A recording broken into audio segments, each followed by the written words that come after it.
All right, this is that moment of truth where I wait for it to load. And you guys know me, until I see it, I think the internet could be messing with me.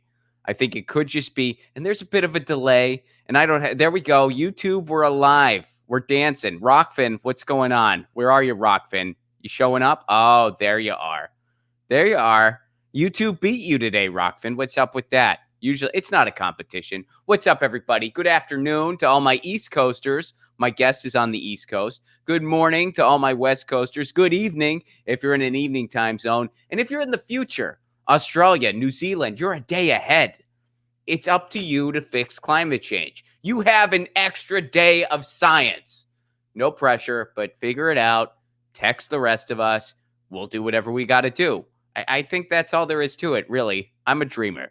Shout out to everyone who makes this show possible. Our friends over at ZT.com, ZHITEA.com. Their tea kind of rules. You can get it wholesale now because of the pandemic. And keep your eyes and ears open for a Ron tea. Of course, when it happens, you'll be the first to know. But they're trying to develop a Ron tea over there, which is going to be highly caffeinated. So if you want the punch of coffee, but the refreshingness of tea, hopefully we're going to come up with that for you. In the meantime, support our friends over at triageoil.com, TRIAGE oil.com. Trendy name makes topical pain oil for your body that I use myself. And special shout out for all the guitar picks and the care packages. You know, I appreciate that. And our friends over at Indie Left. Indie Left is the only place to find all the streamers and content creators and writers that you know and love. They make a big archive of it all. They update it twice a day. I am there to find out more about them and to subscribe to their Discord. They're dancing over on the Discord. Go to independentleft.media. That's independentleft.media. All right, without further ado, my guest today, she has been on the show many times before. She's one of my favorite guests, and she's on the show today to talk about some digital rights issues like we always talk about, and because she has a new album out that's phenomenal called Spotify is Surveillance. Please welcome back to the show, Evan Greer. What's up, Evan? What's up, Ron? How's it going? Good to see you. So, well, let's get right into the. Let's talk some about the album. So, Spotify is Surveillance. Is that the truth? It is sadly the truth, you know. And what's wild is I actually titled the album this before we found out about that really creepy patent that Spotify filed to literally use voice recognition surveillance to recommend music to you based on your private conversations. So that is a real thing, and we can talk about that in a second. But I actually decided to title the album it before that because even without listening to you directly, you know, Spotify basically has the same business model as YouTube and Facebook and Instagram, where they're essentially harvesting our data, using it to infer things about us, and then using that to better recommend advertising. So it was sort of a commentary just on the encroachment of surveillance capitalism into music and art, which I think is, really concerning. You know, obviously we know that business model is really harmful to the political sphere, harmful to democracy, but it creeps me out to think about a future where like music, like this thing that I feel like, at least to me, is kind of sacred, is increasingly being created to please some cold-hearted algorithm instead of like for what it's always been for, which is like, you know, human connection, right? So yeah, that's where the title comes from. So is the album actually on Spotify, or are you completely blacklisted? The album is on Spotify, and you know, and some folks have asked me about that, like why? And you know, the short answer is, for me, you know, calling the album Spotify as Surveillance is not a way to shame people for using Spotify. I mean, here we are on YouTube, Sure. which is a platform where you've been able to build, you know, a platform to reach a lot of people and share a lot of important information. And I think we all know that as activists and truth tellers, we need every tool in the toolbox. And so I wouldn't want to keep these songs off of a platform that's going to make them accessible to more people. Because again, this isn't about individual consumer choices or my choice as an artist, whether or not to have my music on Spotify. These are about collective choices and collective action. And so Spotify Surveillance and the associated campaign that we launched with it is very much about collectively demanding better from the platforms that are out there, rather than just sort of being like, well, I'm too cool for Spotify, so screw all of you. That doesn't actually change anything. It just makes you feel punk. And I'm punk enough. I don't have to feel that way. Well, yeah. And plus, I kind of really appreciated, I mean, and I'm sure you remember this when it happened. In fact, I think you and I talked about this briefly, but when, we all know that Spotify screws over artists royally. I mean, I get some of it because my stand-up album is on Spotify. So I feel some of it too, but musicians really, really feel it. And, the CEO of Spotify just said, hey, just make more music. I'm still going to screw you over, but if you make more of it, then, there's more songs for me to screw you over on, but the fractions of pennies will add up. So you say, okay, I got a new album out. It's called Spotify is Surveillance. Enjoy it. Put it in your ear holes.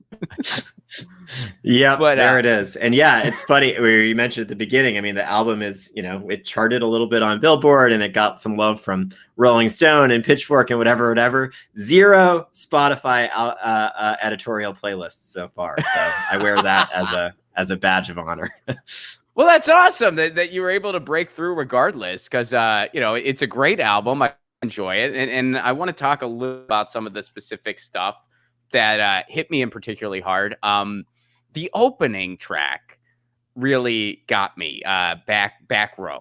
And I mean, first of all, I like the fact that, it is a full band album, like there's guitar, bass, drums. It's not just a stripped down folk album. Or it's really like just me and Darcy, the garage band drummer. I'm not going to lie. Mostly. Yeah. I play some of the drums, but yeah. Oh, right on. But like, it opens with just a slightly distorted guitar, and then, you come in with vocals. And I liked how that song, there's a certain nostalgia about it. And I think, you and I think we're pretty much the same age. So, I mean, maybe you still grapple with this and I know I do, where we are still, every now and again, I wake up in the morning and I realize that you and I are there's a generation below us now. You know what I mean? Like we're not part of the newest generation anymore. We are slightly elders. We're in the middle. We're the millennial, like we're in between. And there is a certain nostalgia for those basement shows.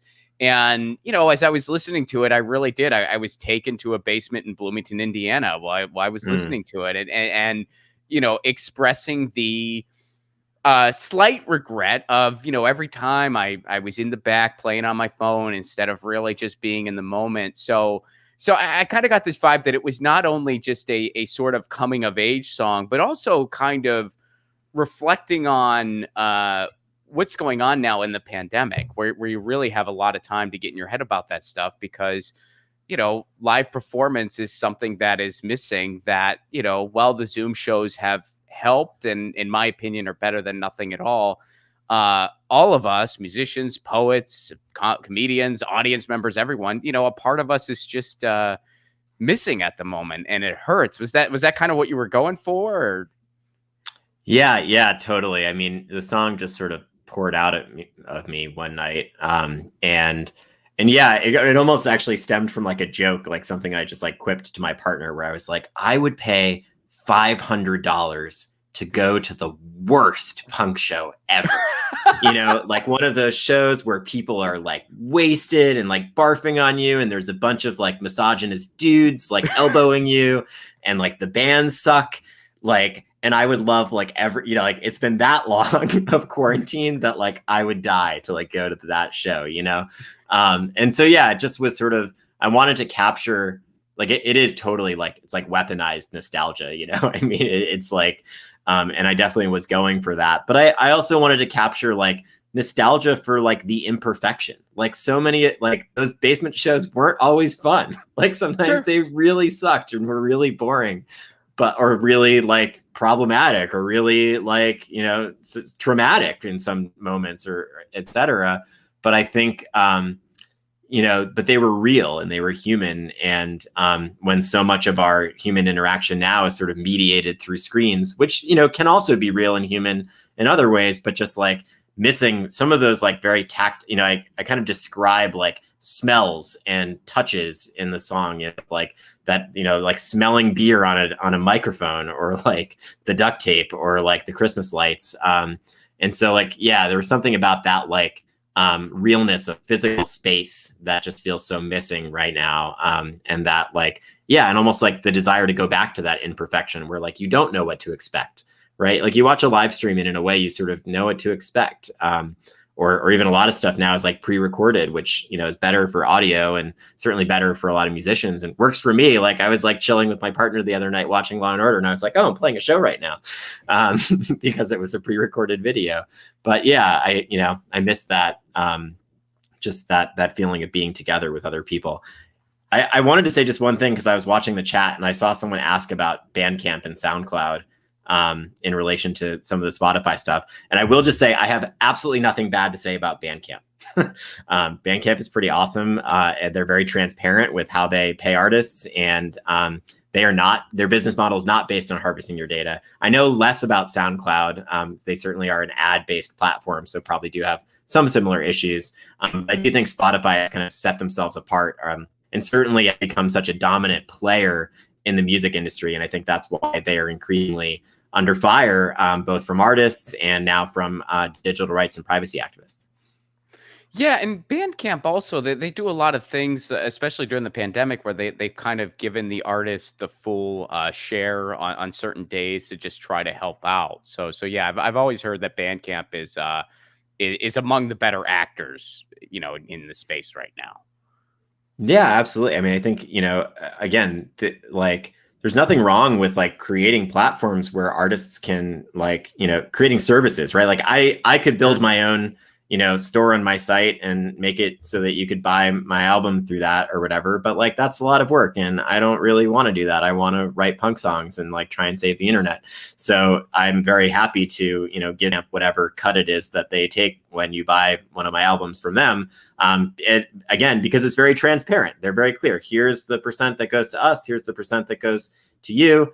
And you can set, sliding scale pricing, et cetera. Whereas Spotify is, they have these secret deals with big record labels where we don't even know, when you stream music on Spotify or you pay your monthly Spotify subscription, it's not like, if you only listen to Evan Greer and Bruce Springsteen, all the money goes to me and Bruce Springsteen.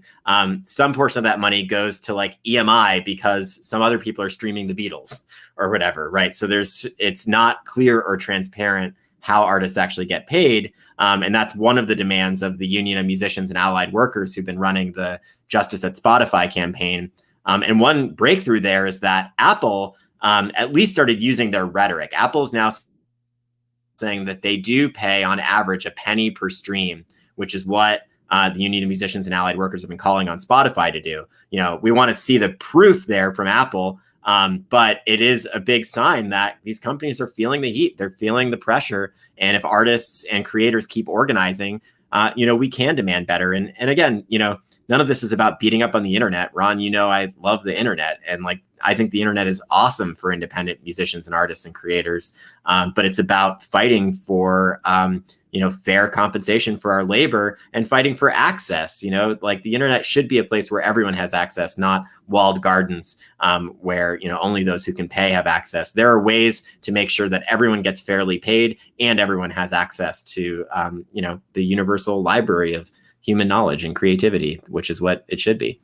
Well, I think it also goes into kind of the Nicholas Carr message of the technology is not going anywhere, and to keep it with the artists, right now that there's some comedians who they won't do Zoom shows because it's not true to the craft, and they won't do this, and my response has always been like, hey, remember 10, 15 years ago when there were some comedians who wouldn't get on social media because they thought that wasn't true to the craft? Do you remember them? No? Yeah, yep. Nobody else does either. That's the issue. So, it's one of those things. The technology is here. And, as we've spoken about on this show and over at Fight for the Future, the technology is a very, very useful tool. However, there are concerns that come along with these technological advancements, and it's up to digital rights organizations to really kind of hold the powers that be accountable. I mean, that's really what y'all do. Like that is what y'all do. And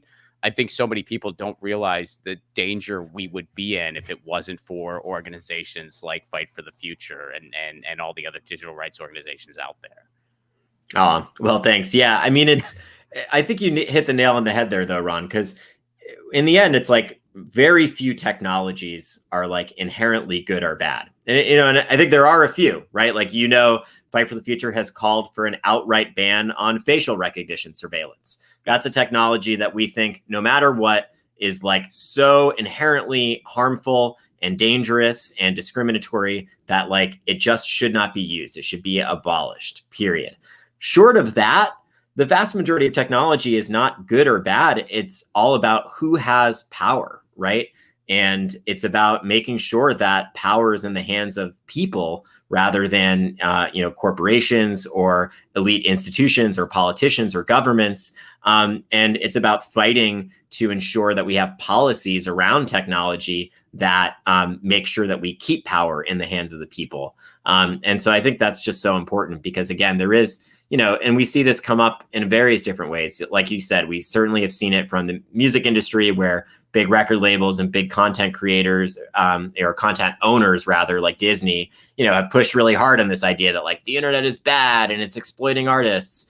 And we see it come up also in politics where increasingly, both Democrats and Republicans are kind of on this line of like, the internet is bad or, it's full of disinformation. And, there's real problems there to look at. I would argue most of them are related to companies like Facebook and Google's business models rather than the content itself. But there's an underlying piece of that that's also just about elites being scared of the fact that like people like you and I now have a bit of a voice and a platform. And like they are made uncomfortable by the fact that like the rabble now have a bit of a megaphone, and it sort of upends these traditional gatekeepers in ways that can be both good and bad. But if we accept that the status quo where CNN and Fox News got to define reality for decades was also pretty terrible, I'm willing to like ride the rocky seas of the internet for a little bit and see where it leads us, Oh, absolutely. So let's get back to the album because this was another specific album question. What made you decide to close with the John Prine cover? I mean, I love John Prine. Yeah. I think he's one of the greatest songwriters that ever lived. And I recorded the guitar and vocals and drums for that the night that he died, which was kind of early in the pandemic. And, I guess he was sort of like one of the first like celebrities or whatever who died from COVID, who like I had like a personal connection to, not personal, like he knew me, but like just who really mattered to me and was a big influence on me. And and then, I think you probably know also my dear friend and longtime mentor and touring partner, Ann Feeney, passed away also of COVID. And so in a way, I not wrote it, but I laid down the recording of it as sort of a tribute for John. But it kind of became symbolic to me of like just a way of paying tribute to the folks that we've lost and like beginning the process of mourning that I think we haven't even, the last like year and a half have just been like one collective trauma after another. There hasn't even been space to just like be sad. And so, but I also think that song like does really sort of capture like the I don't know, the like kind of like time warp that has been the pandemic, right? That like final verse of like, how the hell can someone go to work in the morning, come home in the evening and have nothing to say? And like, I just think, there's something about that song that has always moved me, but it just felt like the right song for the moment. And rest in power, John Prine. Yeah, and Ann absolutely. Feeney. And Ann Feeney. Yeah. I never got to meet Ann Feeney, but it's one of those things, especially growing up in Pittsburgh where, Right. I always forget you're a Pittsburgh. Yeah. Okay. I grew up there. So I always heard about her, and she was just one of those names you'd always hear about, and you really respected what she did. And I never got to cross paths with her in person, but when I saw that, I was just like, oh, wow. And then I have a lot of friends who were very, close with her. And it's been quite a time. it's been quite a time for the world at large. I wanted to ask, getting into some fight for the future stuff, has there been any updates on what's going on as far as that fifth FCC pick? Yeah, totally. Great question. So for folks who aren't up to their eyeballs in the ins and outs of the Federal Communications Commission, Ron is referring to kind of the pathway to restoring net neutrality, which if you watch Ron's show a lot, I'm sure you are fairly up to date on. But, folks may remember that Trump's FCC chair, Ajit Pai, repealed those protections, the ones that prevent Comcast, Verizon, AT&T from essentially controlling what we can see and do on the internet by speeding up, slowing down, prioritizing sites, potentially even blocking or censoring sites and apps from their service. So we've been fighting for years to get these rules back in place. And what's happening now is the FCC is sort of at a deadlock where they've got 2 Republicans, 2 Democrats, and we are waiting on the Biden administration to nominate a 5th commissioner. And so I haven't heard anything recently. We are, optimistic that is going to happen. We're fighting to make sure that it's somebody good, right? We shouldn't just sit back and assume that, just because Biden is a Democrat, he's going to toe the party line and, put somebody good in. We know that he has a long history of ties to the telecom industry. And we know, just generally speaking, that the telecom industry is highly influential in Washington, D.C., and they'll be doing everything they can to try to get somebody in there that they think will be more friendly to their interests. That said, I'm optimistic. I think we're going to get somebody good in there, and I think we're going to get them confirmed. And I think it's really, we are on a pathway now where it is a matter of time before we get those rules restored at the FCC. But we will need folks to pay attention, because when it comes time, we're going to need to fight. We're going to need to make sure that we get comments in, because we want to make sure that these rules are restored in full and that there's no loopholes or changes or revisions made. The message needs to be clear. This never should have been repealed in the first place, and you are going to restore it in its entirety right now. End of story. So that's kind of the latest on that. Do you think he'll make Jessica Rosenworcel? Do you think she will become the permanent head? And to give everyone a quick refresher, so Jessica Rosenworcel, she has a fairly good record over at the FCC. I don't know anything else about her. It's not really relevant, but she has a pretty good voting record over at the FCC, being a pro net neutrality member. She is right now the acting head. Whether that will be permanent or not, we have yet to see, because again, we're still waiting for this 5th slot to be filled. Yeah, totally. And I don't have any insider info on that. She has certainly been floated or mentioned as a potential to become the chair. And I think if she did, she would be a solid chair. And, I think, as you said, she has a good record on this issue, and she certainly knows that the overwhelming majority of the public from across the political spectrum support net neutrality and want to get it back in place. So regardless, she would be under tremendous pressure to do so.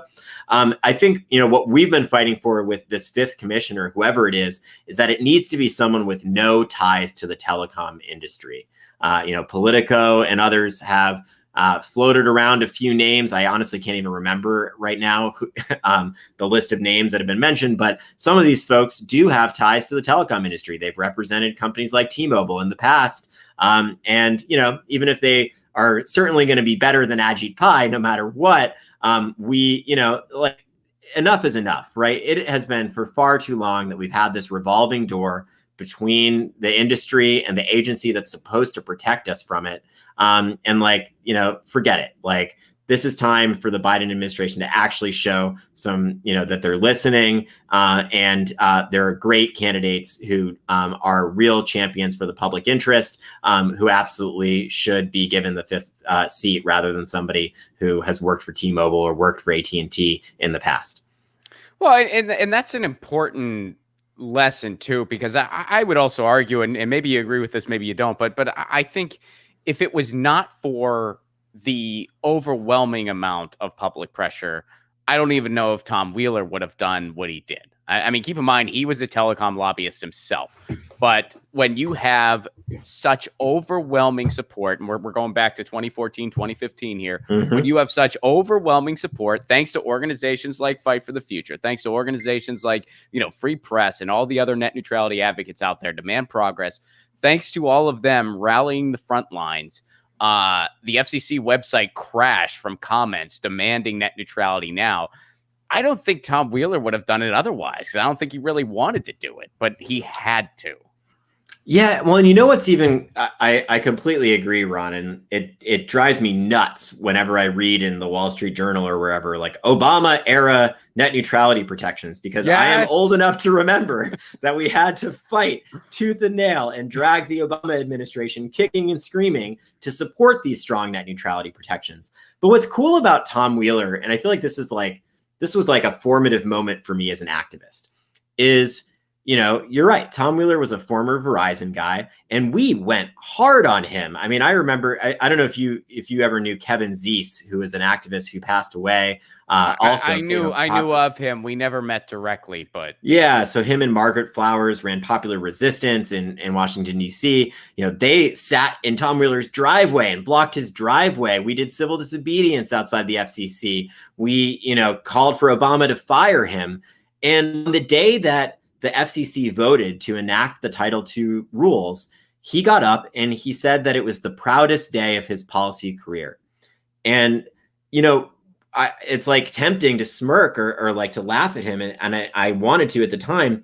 And over time since then, what I've realized is he was actually telling the truth, because so much of what is happening in Washington, D.C. is that you got people who would do the right thing. They just are constantly told that doing the right thing is impossible, right? Or that there's this Overton window and well, you can't do that. So, do the wrong thing instead.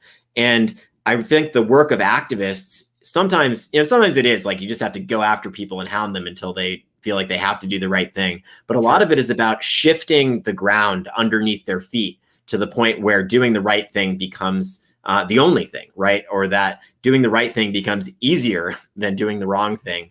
And I think that was actually, kind of foundational for me to recognize that, activism is about changing the material circumstances of the world more than it is about just demonizing or hating on one person. And you kind of have to give them an out, right? If there's no space for them to go and actually give you the thing that you want, then it's hard to win. And so I think, that moment with Tom Wheeler was actually really formative for me.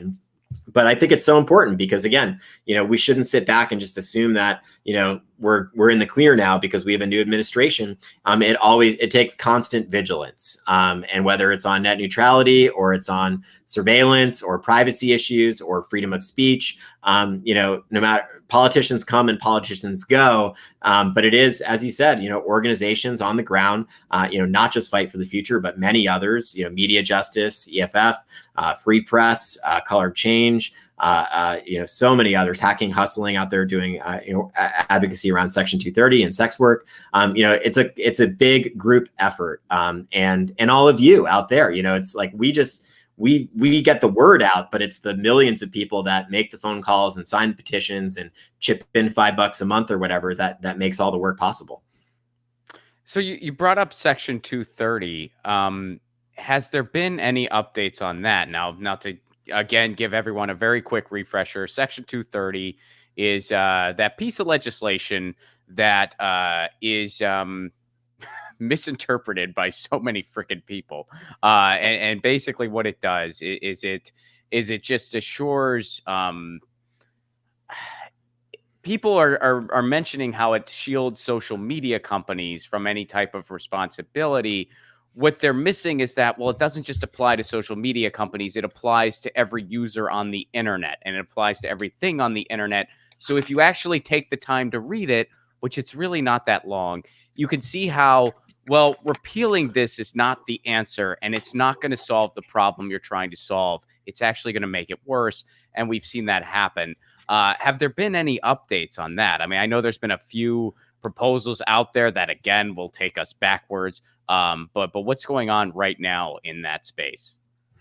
Yeah, totally. So, I mean, just to pile on to your excellent summary, I think we need to think of Section 230 as the law that allows for all user-generated content on the internet.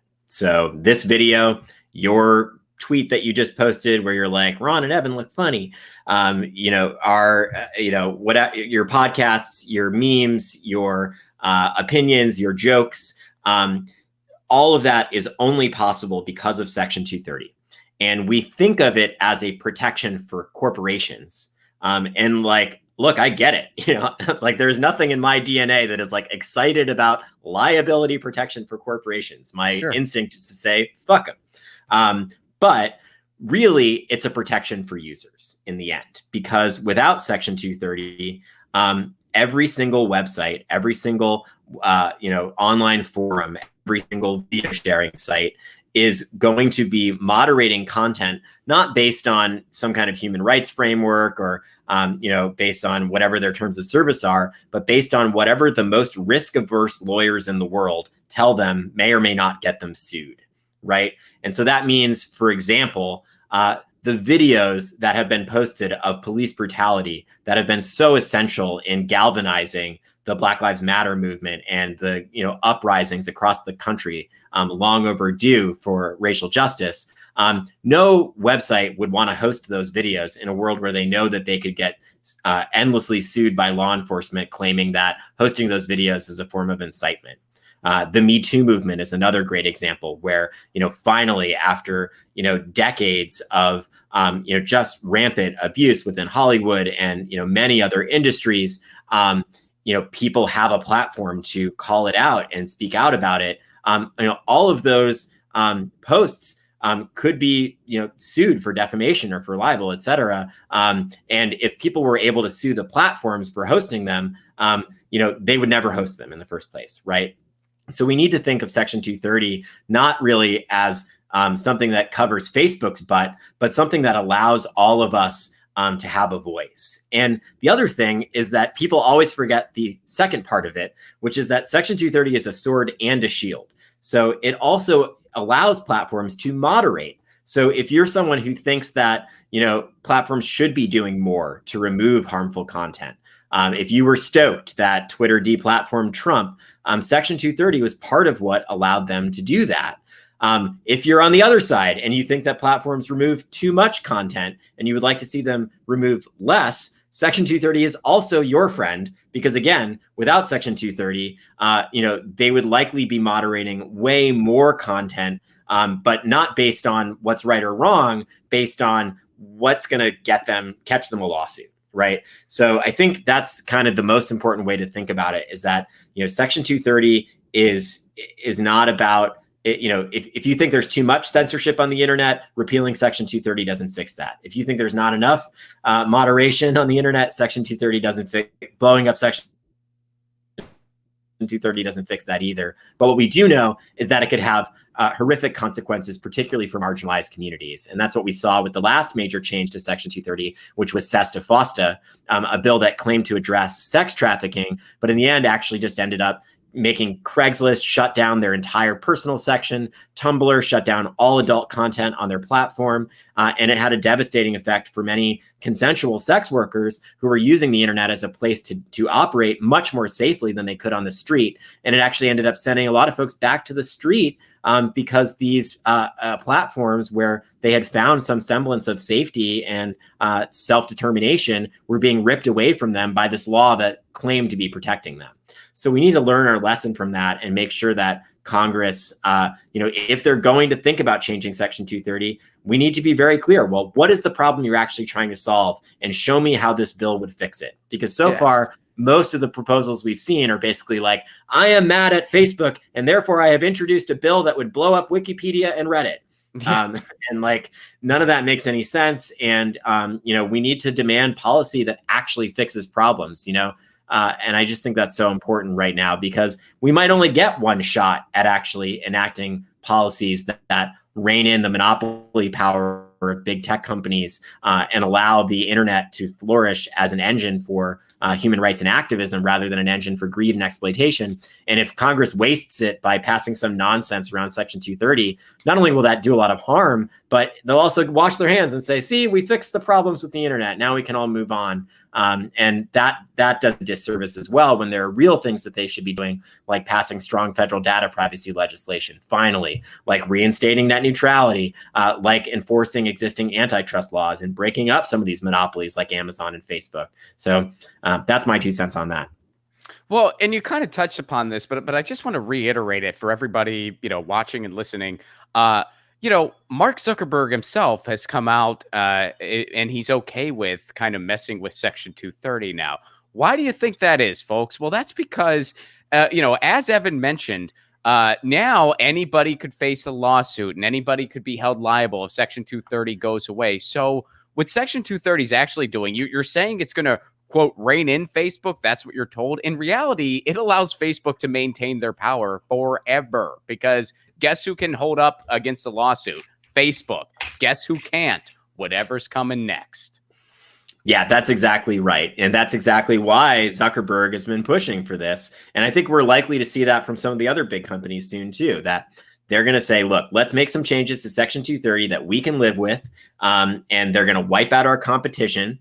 And look, we've got basically infinity money. We can purchase infinity lawyers, whereas smaller platforms, the Patreons, the Bandcamps, the Wikipedias of the world are never going to be able to compete. Another thing is that any changes to Section 230, especially that have to do with content moderation, would inherently prioritize more centralized platforms like Facebook, who do all of their moderation either through AI or through underpaid moderators, right? Whereas something like Wikipedia or even Discord, or a more decentralized project like Signal, is going to have a much harder time complying with those types of rules. So we might end up actually solidifying the monopoly power of the biggest, baddest companies and killing off these kind of alternative, more decentralized platforms, more community-minded platforms that could provide a better alternative in the future.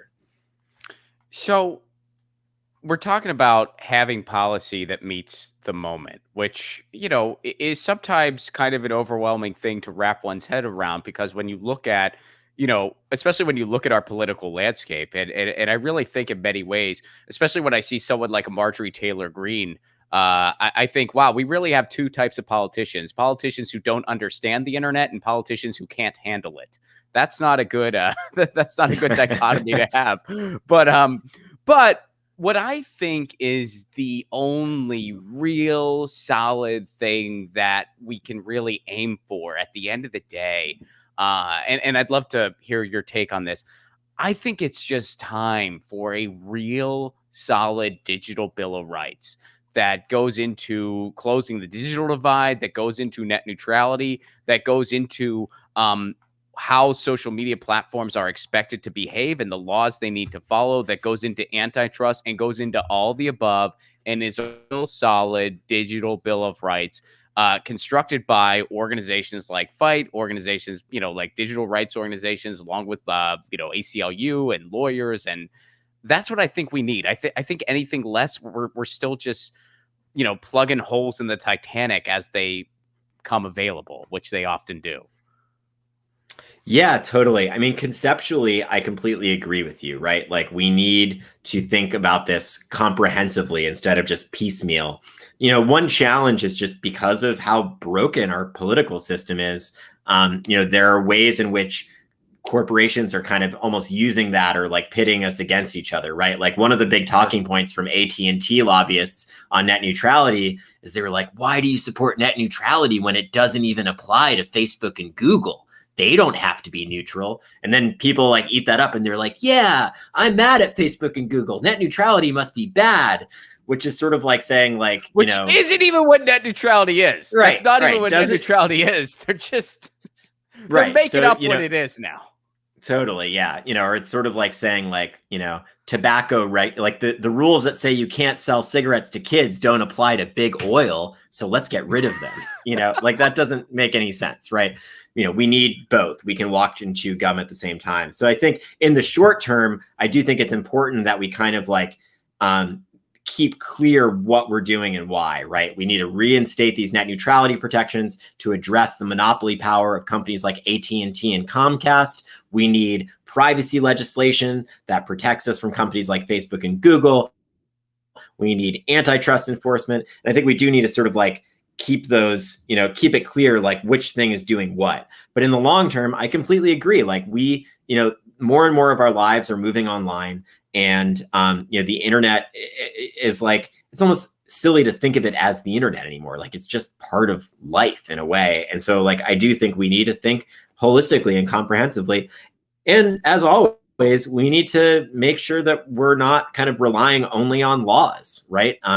We should not trust governments, any government, our government, any other government, to even follow the rules that get put in place, especially in a moment of crisis, or when shit really hits the fan. And so we also always need to be thinking about technological solutions. And that's why, I'm not like a huge like cryptocurrency nerd, and I wish I had more of it and had gotten more of it back in the day. But I do think that decentralized projects, blockchain projects, decentralized technology is interesting, and we should be like paying attention to it and considering the potential liberatory, capacity of it to replace these centralized behemoths that we know are kind of incompatible with, the values that we all hold.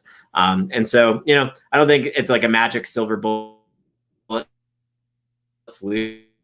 I'm not going to be one of those people that be like, well, just use the blockchain, it would fix everything. But I do think it's important that we pay attention to, what are ways that we can create systems that are uncensorable or that are inherently resistant to surveillance, built into the technology itself. And I think that that's exciting to me. Yeah, I have a little bit of crypto. I'm learning some as we go. I had a crypto enthusiast on the show not too long ago to kind of unpack some of the basics, and so I learned a little more. I'm still not in a position where I will do a transaction by myself. I need to have my wife with me to there's a lot of numbers involved, and it's very overwhelming, and I need to have another person with me. My wife has done some on her own. She's I guess she's passed me up. She's confident. She's like, I can do it. But me, I'm like, no, it takes two. I need a second set of eyes. That's smart. It's like the keys, the nuclear keys or something, right? Yeah, totally. I'm just like, there's so many little numbers to punch in, and then you got to wait for it, and it's But I wanted to ask you briefly about the infrastructure package, not overall, because we could talk about that for hours, but in particular in the infrastructure package that was proposed, there was a portion in there for broadband where I was and still am, because right now it's just more or less a fact sheet, but I am cautiously optimistic. It called for an investment that I don't think is quite enough, but is still something significant. And it called for an emphasis on municipal broadband, which is, city-owned internet. And, I was a little surprised by that. Are you familiar with that? And was that sort of, did that turn your head as well? Or where were you on that?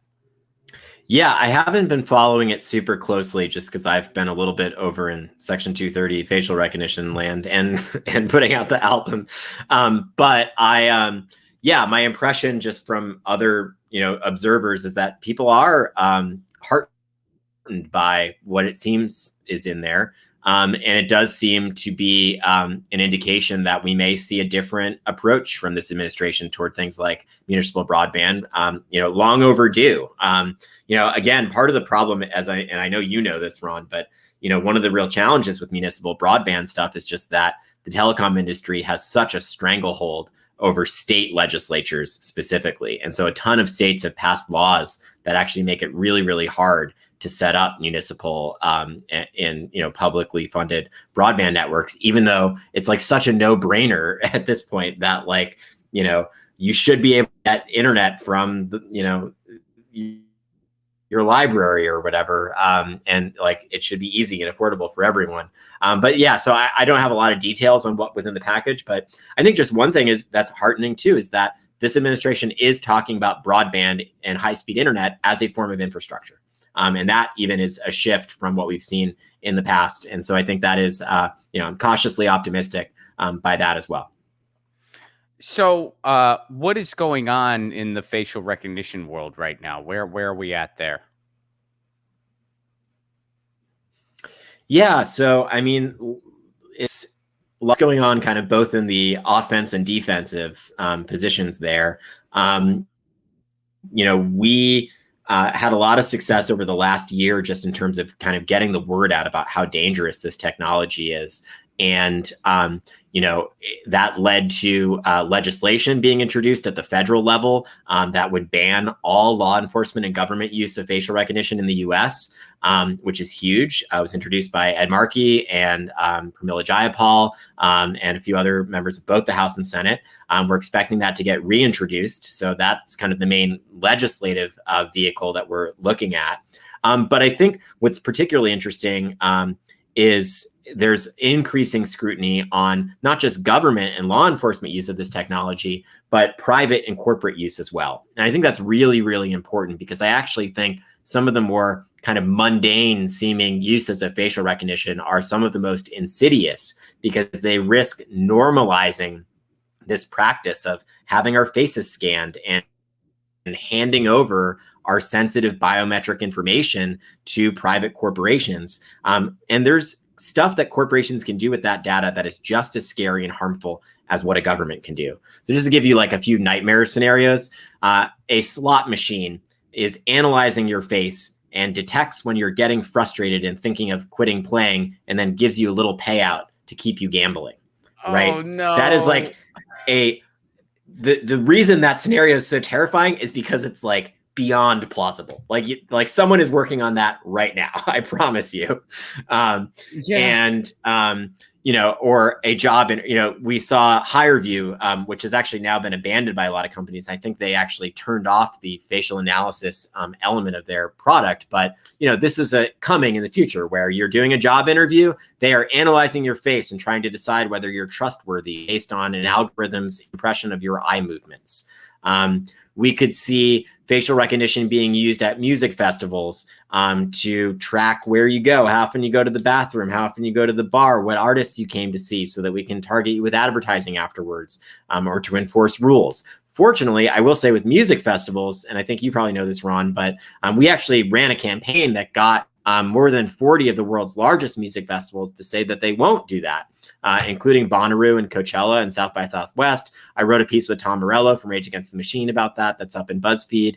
And we had similar success with colleges and universities. We got more than 60 of the country's most prominent institutions to say that they won't allow the use of facial recognition on their campuses. So you can sort of see where, we're kind of at a turning point here where this technology is spreading really fast, but backlash to it is also spreading really fast. And I just think it's really crucial that we draw the line in the sand here again, and not only focus on the government use. Obviously, like the nightmare scenario is like flying killer robots with facial recognition that like murder you in your sleep. That is bad. That's really bad. That is bad, and that should be an album and nothing else. Yes. But some of these, the idea of like this kind of creeping into our society where you start with like, oh, well, I can just use my face to like take money out of the ATM and I don't have to remember my card, and I can use my face to buy a burrito, and I can use a face like when I check in at the hospital. All of that stuff like sort of seems convenient or nice, but what it's doing is it's building the infrastructure for a surveillance state, for a biometric surveillance state that can very quickly be turned and weaponized against us. So that's where sort of the frontier at which Fight for the Future is focusing on right now. We recently released a letter with about 20 other civil rights, racial justice, privacy organizations calling for a ban on corporate and private use of facial recognition, which is, and I think it's one of the first efforts coordinated around that so far. So excited about that. And just another thing to mention here, I believe that the music festival campaign you mentioned, that is where your T-shirt is referencing. That's what your T-shirt says. No music for ICE. Yeah, actually, it's related. So No Music for ICE was a project that a bunch of artists, including like the folks from Downtown Boys and Sadie Dupuis from Speedy Ortiz, and I'm going to forget people, so I'll stop mentioning folks now, and otherwise I'll be like, shoot. But yeah, a bunch of artists led a letter specifically targeting Amazon around Amazon's contracts with ICE and Border Patrol. And it did mention mention Amazon's recognition and use as sale of facial recognition to police as well. But yeah, it was focused on basically demanding that Amazon cut ties with ICE, and it was an artist boycott of having our music on Amazon's music streaming. So that effort did very much dovetail into the facial recognition campaign, and a lot of the same artists participated. So yeah, no music for ICE. It's a cool shirt. You can get it through the Fight for the Future store. Oh, brilliant. That is a cool shirt. I got to pick one up. And yeah, I've been listening to Downtown Boys a lot recently, and I'm now, it's hitting me now that it was your Twitter feed that turned me on to them. I think I saw you tweet about that band, and because they're also Northeast, right? They're Rhode Island. So, I think so. Yep. Yeah, and a lot of those folks are similarly involved in the Union of Musicians and Allied Workers, who are leading that Justice at Spotify campaign, and who are working with Fight for the Future on the Stop Spotify Surveillance.org campaign as well. So, little, small world and lots of concentric circles. But it's awesome to see, even in the midst of the pandemic and with so much going on, artists and activists and people out there coming together and trying to address harm where we can, and fight to make things better. Cheers. KRTD Media, thank you very much for the super chat contribution. You say, hey, Ron, hey, KRTD, good to see ya. And Ri-Fi, excuse me, thank you very much for the super chat contribution. Evan, thank you so much for joining me today. It's always amazing to talk to you. Where can people go to get the album and to learn more about everything? All right, so the album, you're only going to want to listen to it on Spotify. No, I'm just kidding.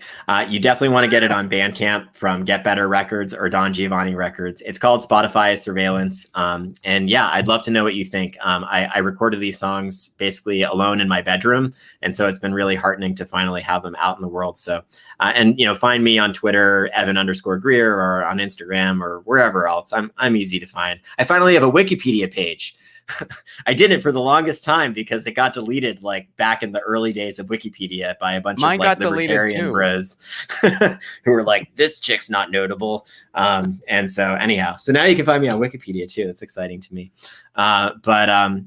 All those places, just look me up, and yeah, I'd love to know what y'all think of the album. And it does come as a beautiful cassette tape if you're like into retro cassette things. And the artwork is by Vassian Ketra, who's the designer at Fight for the Future and just an awesome designer. And it was cool to get that out. So thanks so much.